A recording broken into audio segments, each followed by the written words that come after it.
அதுக்குள்ள எந்த பக்கம் போனான்னு தெரியல.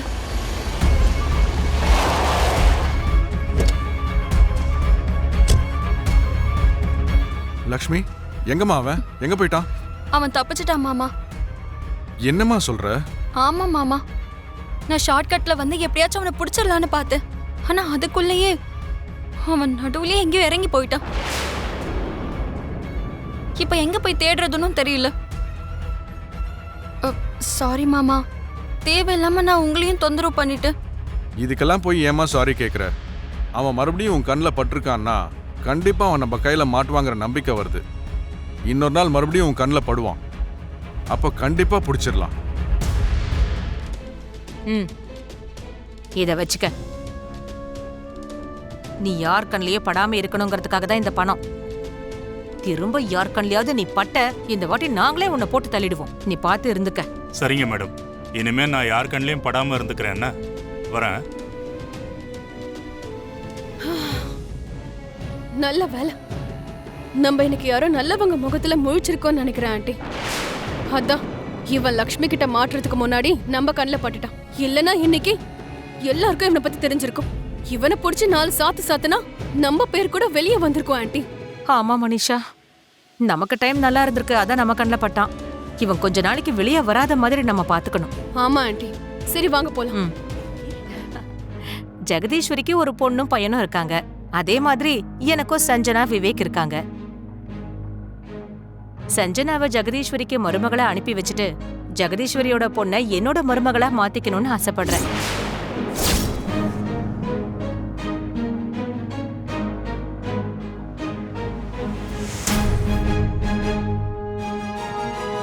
பொண்ணெடுத்து பொண்ணு கொடுத்து 2 குடும்பங்களையும் ஒரே குடும்பமா மாத்தணும்னு நினைக்கிறேன்.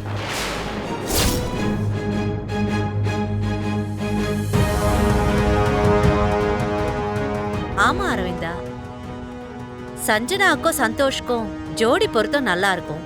அதே மாதிரி என் பொண்ணுக்கும் விவேக்கும் ரொம்ப நல்லா செட் ஆகும். அதனாலதான் நாங்க 2 பேரும் இப்படி ஒரு முடிவு எடுத்திருக்கோம். நீ என்ன சொல்ற? சொல்றதுக்கு என்ன இருக்கு, நல்ல யோசனை தான்.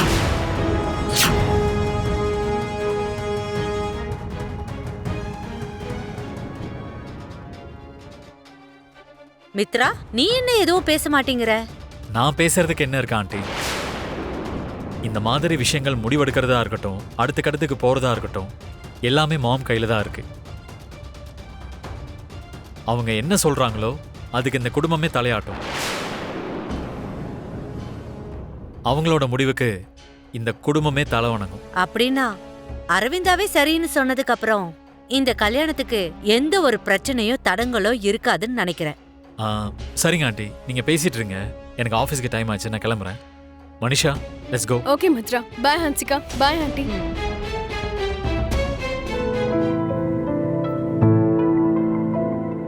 என்ன பேசிட்டு இருந்த ஜானு?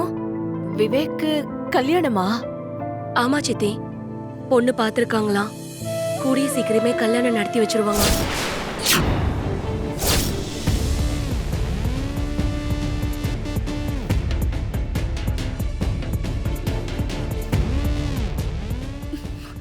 கேட்டல்ல, இப்ப உன் காதுல தேன் ஊத்துன மாதிரி இருக்கா, இல்ல சர்க்கரையில பானகம் பண்ணி ஊத்துன மாதிரி இருக்கா?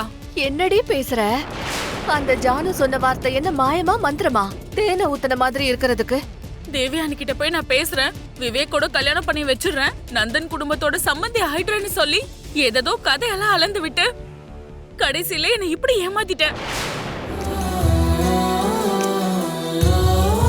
மகேஷ், கொஞ்சம் பாகியலட்சுமியை உள்ள வர சொல்லுங்க. Okay sir. மித்ரா, இப்ப பாக்கியலட்சுமி எதுக்கு? அவகிட்ட கொஞ்சம் வேலை இருக்கு. May come in sir? Yeah come in Bhagyalakshmi.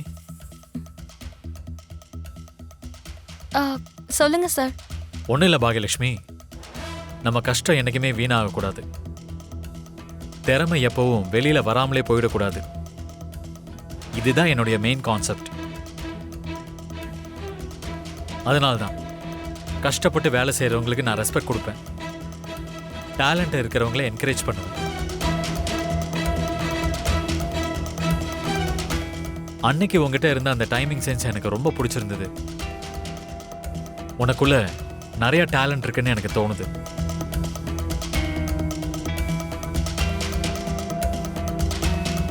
அதனால உன்னை இன்னும் கொஞ்சம் ஆக்டிவ் ஆக்கலாம்னு நினைக்கிறேன். இன்னும் சில பொறுப்புகளை உன்கிட்ட ஒப்படைக்க போறேன்.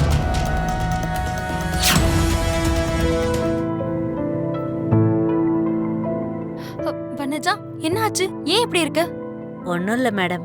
ஏதாவது உடம்பு சரியில்லையா? என்னன்னு சொல்றது மேடம், இவங்க சம்பாதிக்கிறதுனா அவங்க புருஷன் குடிக்கே சரியா போயிடுது.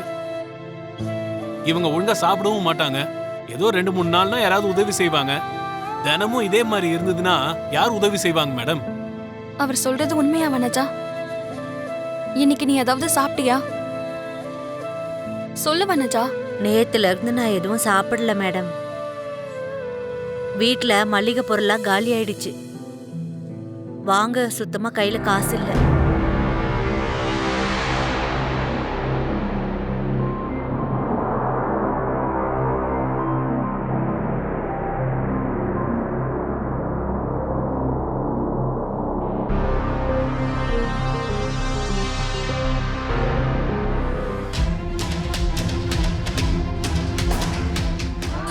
சஞ்சனாவுக்கும் சந்தோஷ்க்கும் ஜோடி பொருத்தம் நல்லா இருக்கும். அதே மாதிரி என் பொண்ணுக்கும் விவேக்கும் ரொம்ப நல்லா செட் ஆகும். நீ என்ன சொல்ற? சொல்றதுக்கு என்ன இருக்கு? நல்ல யோசனை தான். உண்மை சொல்லணும்னா விவேக்கும் சஞ்சனாக்கும் உங்களை விட நல்ல சம்மந்தத்தை எங்களாலேயே பார்க்க முடியாதுன்னு நினைக்கிறேன். நம்ம பசங்களும் ஒருத்தர் விரும்புனாங்கன்னா இனி எதை பத்தியும் யோசிக்காம கல்யாண விஷயத்தையும் நம்ம பேசிடலாம். ஜெகதீஸ்வரி பையனுக்கு என் பொண்ணையும், என் பையனுக்கு ஜெகதீஸ்வரியோட பொண்ணையும் கல்யாணம் பண்ணி வச்சுட்டா அவளோட மொத்த சொத்துக்கும் என் பொண்ணும் பையனும் தான் வாரிசா வருவாங்க.